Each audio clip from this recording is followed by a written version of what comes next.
Hello दोस्तों, तो आज हम बात करने वाले हैं चैप्टर 2 की, जिसका नाम है रेसिडेंशियल स्टेटस।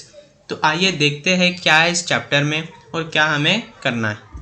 चलिए फर्स्ट हम देखते हैं डिटर्मिनेशन ऑफ रेसिडेंशियल स्टेटस, यानी कि फर्स्ट हमें फाइंड आउट करना होगा किसी भी एसएससी का रेसिडेंशियल स्टेटस को फाइंड आउट करना होगा। पहला स्टेप, यानी कि जब भी हम किसी एसएससी का टैक्स कंप्यूट करेंगे, यानी कि उसका इनकम टैक्स की जो लायबिलिटी लाएंगे या फिर उसका टोटल इनकम टैक्स को कंप्यूट करेंगे हम, तो फर्स्ट स्टेप हमें क्या करना होगा, वो एसएससी का उस एसएससी का हमें रेसिडेंशियल स्टेटस फाइंड करना होगा, डिटरमाइन करना होगा उस एसएससी का रेसिडेंशियल स्टेटस। रेसिडेंशियल स्टेटस मतलब देखो दोस्तों, रेसिडेंशियल का मतलब तो आपको मालूम है कि जो व्यक्ति किस कंट्री का रेसिडेंट है। सिटीजनशिप नहीं, सिटीजनशिप का जो कॉन्सेप्ट है वो अलग है। सिटीजनशिप मतलब अगर कोई व्यक्ति इंडिया में पैदा हुआ हो, हाँ, कोई भी कंट्री में कोई भी व्यक्ति अगर पैदा हुआ तो उस कंट्री का वो सिटीजन बन जाएगा। लेकिन रेसिडेंट का मतलब ये नहीं, रेसिडेंट जो है ईयर बाय ईयर चेंज भी हो सकता है। कोई व्यक्ति इंडिया का रेसिडेंट प्रीवियस ईयर में हो तो कोई अगले साल क्या है, या फिर आने वाले साल किसी और कंट्री का रेसिडेंट बन जाए वही सेम व्यक्ति। तो रेसिडेंशियल स्टेटस जो है चेंज हो सकता है एसएससी का, सिटीजनशिप नहीं हो सकता है। तो रेसिडेंशियल स्टेटस और सिटीजनशिप दो भी अलग डिफरेंट कॉन्सेप्ट्स है। समझ में आया दोस्तों? चलिए अब हम फर्स्ट पॉइंट देखते हैं।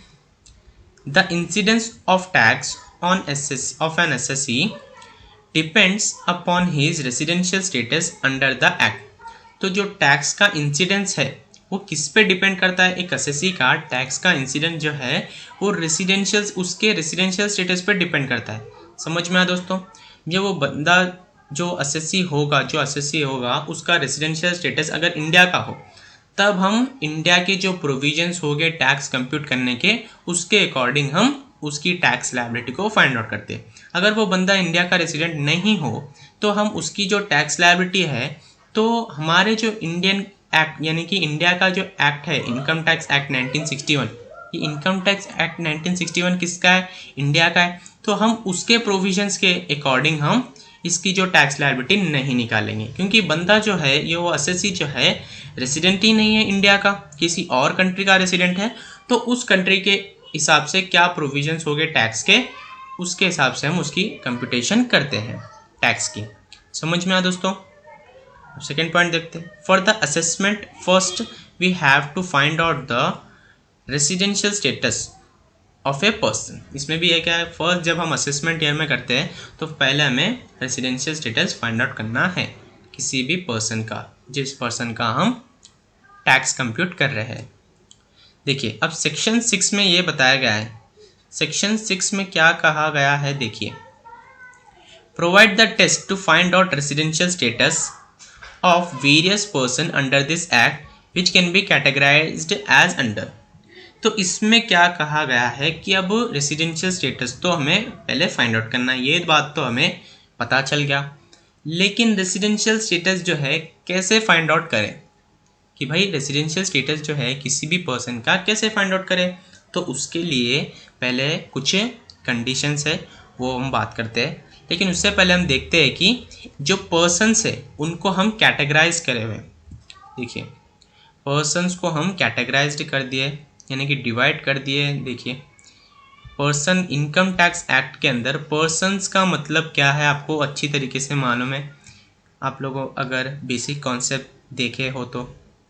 देखिए पर्सन में इंडिविजुअल आते हैं, HUF यानी कि हिंदू अनडिवाइडेड फैमिली, कंपनीज आते हैं, फर्म आता है, AOP यानी कि एसोसिएशन ऑफ पर्सन, BOI यानी कि बॉडी ऑफ इंडिविजुअल, और एनी अदर पर्सन यानी कि आर्टिफिशियल जुडिशियल पर्सन हो गया, कोई लोकल अथॉरिटीज़ हो गए।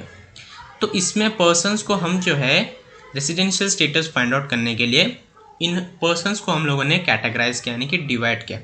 हम लोगों ने इंडिविजुअल को और HUF को, हिंदू अनडिवाइडेड फैमिली को अलग कर दिया है, और कंपनी, फर्म, AOP, BOI और इन्हीं अदर पर्सन्स को हम लोगों ने अलग कर दिया है।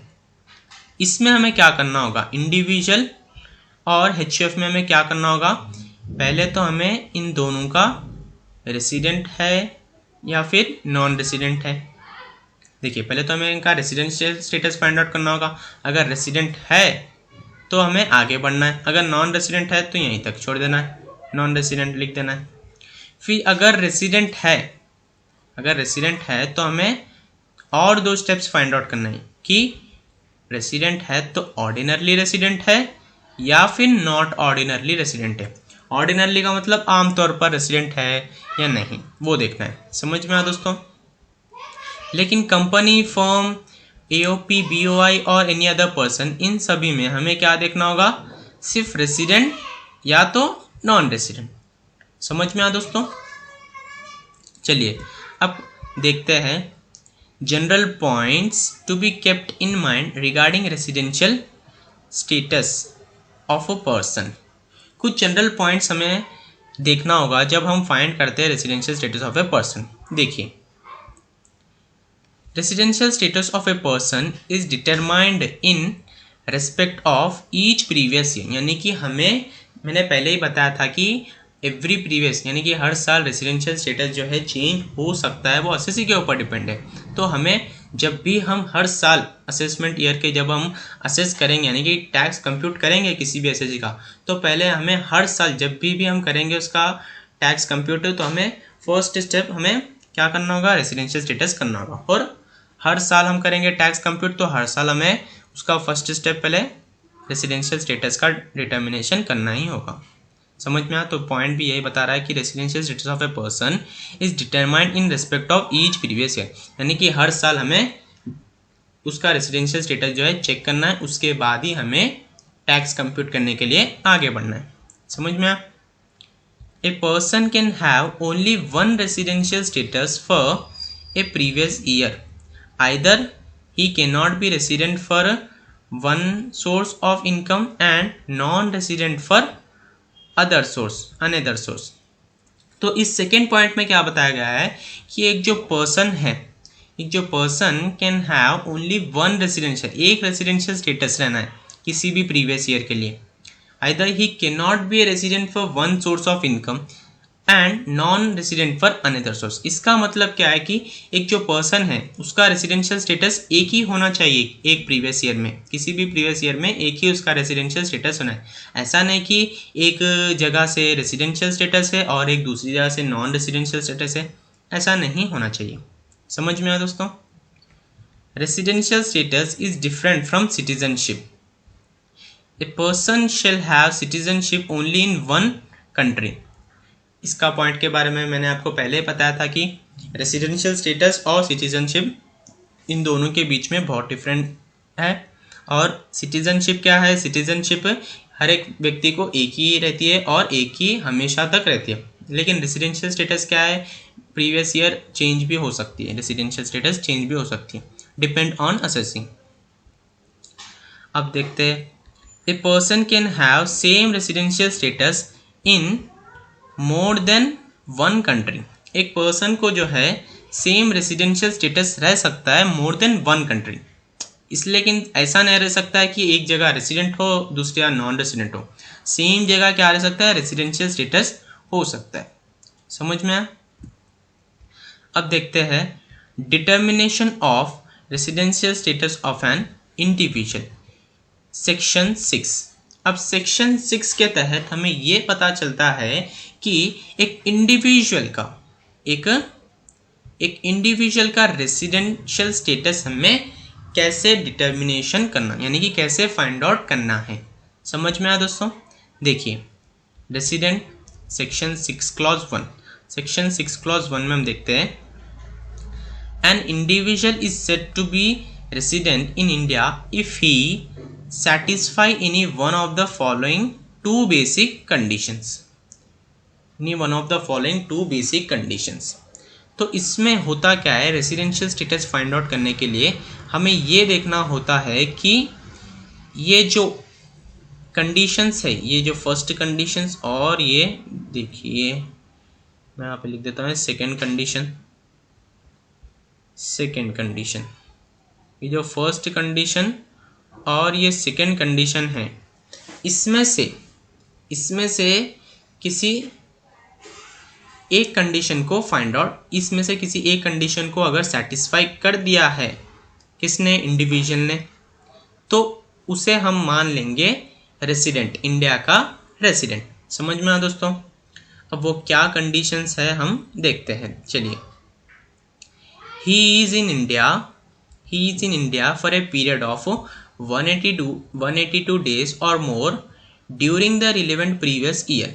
इसका मतलब क्या है, अगर वो एसएससी, अगर वो इंडिविजुअल क्या 182 डेज और उससे भी ज़्यादा इंडिया में रहा हो, कब, रिलेवेंट प्रीवियस ईयर। अगर मान लो हम उसका टैक्स क्या है कंप्यूट कर रहे हैं इस साल क्या है 2022 टू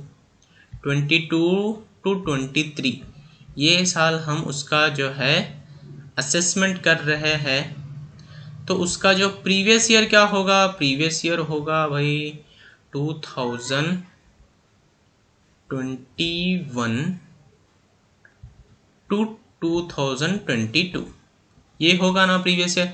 तो हम देखते हैं कि इस एक साल में इस व्यक्ति ने, इस इंडिविजुअल ने इंडिया में 182 डेज तक था या नहीं, 182 डेज तक था या नहीं, हम ये फाइंड आउट करते। अगर था तो वो बन जाएगा रेसिडेंट, इंडिया का रेसिडेंट। अगर ये कंडीशन सेटिस्फाई नहीं हुई, यानी कि वो 182 डेज तक नहीं था इंडिया में, तो हम दूसरा कंडीशन देखते। दूसरा कंडीशन क्या है, देखिए, ही is in India for a period of 60 days और मोर एंड 365 डेज और more during the 4 preceding previous year. तो ये जो बच्चों, ये है दूसरा कंडीशन। अगर फर्स्ट कंडीशन सेटिस्फाई नहीं हुआ तो हम दूसरा कंडीशन देखते हैं। अगर दूसरा कंडीशन सेटिस्फाई हो गया तो भी हम उसे रेसिडेंट मान लेंगे, इंडिया का रेसिडेंट मान लेंगे। अगर दो भी कंडीशंस फॉलो, यानी कि दो भी कंडीशन सेटिस्फाई नहीं हुए, तो हम उसे नॉन रेसिडेंट इन इंडिया मानेंगे। समझ में? देखते हैं दूसरा कंडीशन क्या है। ही is in India for a period of 60 days, he is in India for a period of 60 days और मोर एंड 365 डेज और more during the 4 preceding previous year. तो इसमें क्या बताया गया है, देखिए, ये था इस साल का असेसमेंट ईयर। तो पहले हम ये देखते हैं कि वो जो इंडिविजुअल है प्रीवियस ईयर, यानी कि प्रीवियस ईयर क्या है 2021 टू 22, ये प्रीवियस ईयर है। तो हम पहले देखते हैं कि प्रीवियस ईयर में ये जो इंडिविजुअल था वो 60 डेज तक था या नहीं, 60 डेज या फिर 60 डेज से ज़्यादा था या नहीं, ये चेक करना होगा। और सेकेंड स्टेप हमें क्या करना होगा, 365 डेज। अब हमें देखना होगा ये प्रीवियस ईयर को छोड़कर हमें बाकी के, इसके बाद के 4 प्रीवियस ईयर, यानी कि 2000, ये प्रीवियस ईयर को छोड़ देना है। इसके बाद के 4 प्रीवियस ईयर क्या क्या आ गया, 2020, 22, 21, 2020, 22, 21, फिर 2019 टू 20, 2019 टू 20, फिर हमें देखना होगा 2018 टू 19, फिर हमें देखना होगा 2017 टू 2018, 18 लिख दे रहा हूँ मैं सिर्फ यहाँ पे 18 से। तो ये 4 साल, 1 साल, 2 साल, ये 3 साल, ये 4 साल। तो हमें ये जो 2021 से लेकर 2022 ये प्रीवियस ईयर था, इसको छोड़कर बाकी के ये 4 साल है, उसमें हमें ये देखना है कि ये 4 साल तक ये बंदे ने 365 डेज इंडिया में था या नहीं। 4 साल तक इस बंदा या फिर इस इंडिविजुअल ने इंडिया में स्टे किया या नहीं। समझ में आया दोस्तों? ये हो गया हमारा दूसरा कंडीशन। तो जब ये कंडीशन अगर सेटिस्फाई कर देता है इंडिविजुअल, तो वो बन जाएगा रेसिडेंट, जैसा कि मैंने आपको पहले बताया। अगर दो भी कंडीशन सेटिस्फाई कर रहा है तो कोई बात नहीं, फिर भी हम रेसिडेंट मान लेंगे। समझ में? अब आगे बढ़ते हैं। अगर आप कॉपी करना चाहते हो तो कॉपी कर लीजिए, मैं इसे रफ कर देता हूँ, मैं इसे रफ करता हूँ, आप कॉपी कर लीजिए नोट्स। चलिए अब आगे बढ़ते हैं। अब एक टैक्स पॉइंट देखते हैं इसके हिसाब से। Tax point, if an assessee satisfy any one of the above two conditions he said to be resident। तो टैक्स पॉइंट भी वही बताता है कि अगर assessee जो सेटिस्फाई कर देगा दो कंडीशंस में से किसी एक कंडीशन को सेटिस्फाई कर देगा तो वो बन जाएगा resident to India, resident in India भी बोल सकते हैं। नॉन रेसिडेंट इन इंडिया, इसके बारे में तो हम लोगों ने पढ़ लिया है अभी अभी। Non resident in India, non resident in India का मतलब अगर एसएससी सेटिस्फाई नहीं करेगा कोई भी एक कंडीशन को तो वो बन जाएगा नॉन रेसिडेंट। देखिए अब इसका डेफिनेशन भी देख लेते हैं। An assessee who does not satisfy any one of the above two conditions shall be treated as non resident in Indian, non resident Indian। समझ में दोस्तों।